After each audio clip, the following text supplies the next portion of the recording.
সেদিন আমি অনেক শপিং করব বলেই বাড়ির থেকে বেরিয়েছিলাম।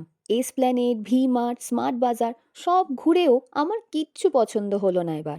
তাই আমার মনের দুঃখ কমাতে আমি মোমো খেতে চলে গেলাম এই ট্রেনটার ভিতরে। তোমরা সবাই এই ট্রেনটাকে দেখে থাকবে শিয়ালদার বাইরে, যার ভিতরে অনেক রকমের খাবার পাওয়া যায়।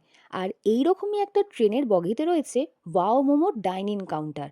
এই শীতকাল এলেই আমার ভীষণ মোমো খেতে ইচ্ছা করে।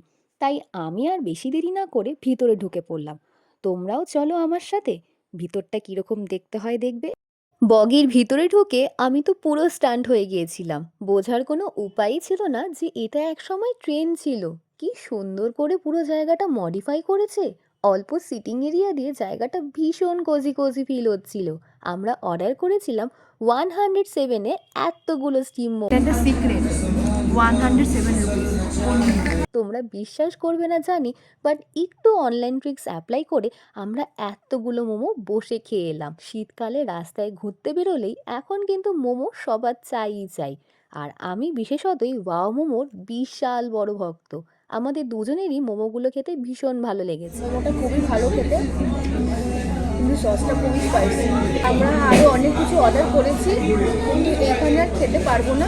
আমি তোমাদেরকে বানিয়ে দিয়ে দেখাবো। 10 পিসেস ক্রিস্পি চিকেন নিয়েছিলাম, যার মধ্যে লেগস এবং উইংস দুটোই ছিল। আর এটাও আমি অফারেই পেয়েছিলাম। আর এটা আমি বাড়িতে নিয়ে এসে পরদিনকে খেয়েছিলাম। ভিডিওটা তোমাদের ভালো লাগলে অবশ্যই একটা লাইক করো এবং আমাকে ফলো করতে একদম ভুলো না।